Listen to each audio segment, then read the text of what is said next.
Saudari-saudara yang dikasihi oleh Kristus, sempat terpikir oleh saya dengan mengajukan pertanyaan kepada Anda sekalian. Pertanyaannya sebagai berikut: apa reaksi setiap orang ketika orang selesai membaca kitab suci? Apa reaksi setiap orang ketika orang selesai membaca kitab suci? Entah itu perjanjian lama, entah itu perjanjian baru, entah itu yang kita sukai di dalam Injil. Ada yang mengatakan kalau baca ya baca saja Romo. Ada juga yang mengatakan ya saya mengerti Romo, karena saya tahu isinya, saya paham betul tentang pesannya. Dan ada juga yang mengatakan Romo bingung, nggak ngerti isinya itu maksudnya seperti apa. Ada juga yang mengatakan saya makin senang, saya cinta terhadap kitab suci. Dan bahkan ada yang mengatakan juga ternyata ketika saya mempelajari kitab suci banyak sekali sesuatu hal yang menarik Romo, yang bisa saya temukan, dan bahkan kitab suci itu mampu menjawab doa-doa saya. Dan juga kitab suci itu mampu menjawab permasalahan hidup saya. Sama seperti apa yang baru saja kita dengar di dalam bacaan pertama. Di mana dalam bacaan pertama doa Hana itu dikabulkan. Saudari dan saudara terkasih, maka dari pertanyaan tersebut masih ada pertanyaan lanjutan yang akhirnya boleh kita refleksikan bersama. Setelah selesai kita membaca kitab suci, misalnya tentang pengajaran Yesus Kristus, apakah yang Anda baca itu juga berdampak di dalam hidup? Sekali lagi saya katakan, setelah Anda membaca kitab suci, misalnya tentang pengajaran akan Yesus Kristus, apakah itu berdampak dalam hidup? Ada yang mengatakan iya, ada juga yang mengatakan tidak. Tetapi dalam kesempatan yang kurang ini saya yakin dengan hati saya, kalian adalah aktivis PDPKK yang sangat dekat dengan yang namanya kitab suci. Maka dalam kesempatan ini, ketika kita baru saja mendengar Injil yang diambil dari penulis Markus, penulis Injil Markus itu ingin memberikan perhatian kepada kita sekalian.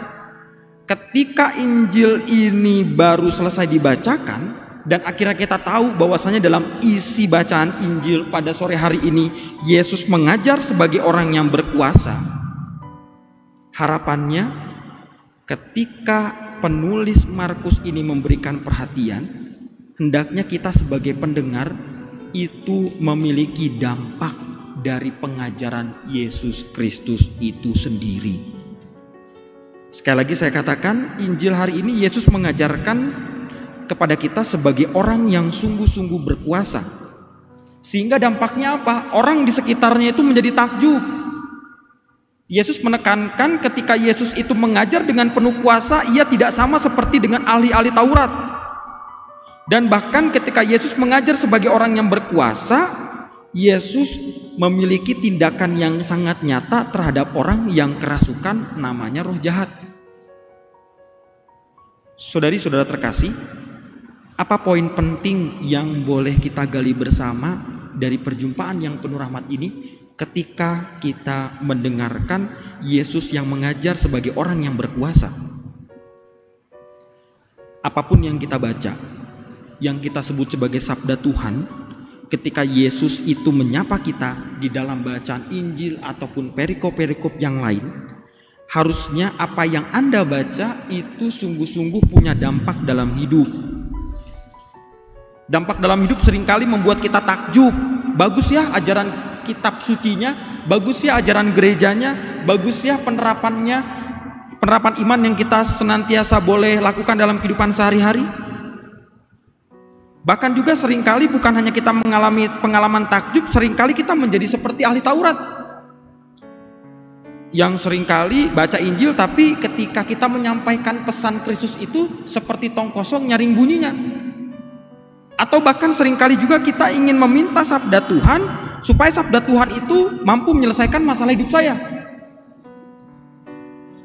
Tetapi ketika kita menyaksikan Yesus yang mengajar sebagai orang yang berkuasa, dan ketika kita sungguh-sungguh membaca sabda Tuhan, hendaknya sabda Tuhan yang Anda baca dalam pengalaman kehidupan Anda sehari-hari hendaknya punya daya pikat yang kuat. Sekali lagi saya katakan, punya daya pikat yang kuat untuk mengubah hidup Anda. Contoh, sebagai seorang imam ataupun sebagai seorang pastor, saya berusaha di dalam menyampaikan homili ataupun menyampaikan sabda Tuhan berupaya untuk menyembuhkan orang di dalam khotbahmu. Bukan hanya menyembuhkan orang di dalam khotbahmu, tetapi apa yang kamu katakan membuat orang itu menjadi beriman, membuat orang yang mendengarkan itu menjadi bisa bersikap terhadap hidup ini. Maka dalam kesempatan yang penuh rahmat ini, secara khusus di dalam perayaan Ekaristi pelantikan pengurus PDPKK, maka mari saya ingin mengajak Anda sekalian, kehadiran Anda itu hendaknya harus punya dampak yang positif buat komunitas Anda, dan juga dampak yang positif juga di luar komunitas Anda. Dan yang berikutnya, apa yang kalian ajarkan itu bukan ajaran sendiri, tetapi apa yang kita ajarkan itu selaras dengan ajaran Kristus itu.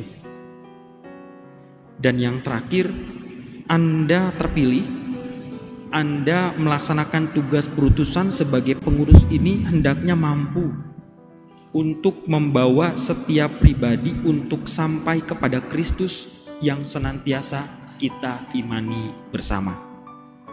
Mari kita lanjutkan Ekaristi ini seraya mengingat akan peristiwa Yesus yang mengajar sebagai orang yang berkuasa. Karena kuasa Yesus itu akhirnya kita mampu menjalankan tugas keimanan kita, tugas perutusan kita di dunia ini. Tuhan memberkati. Amin.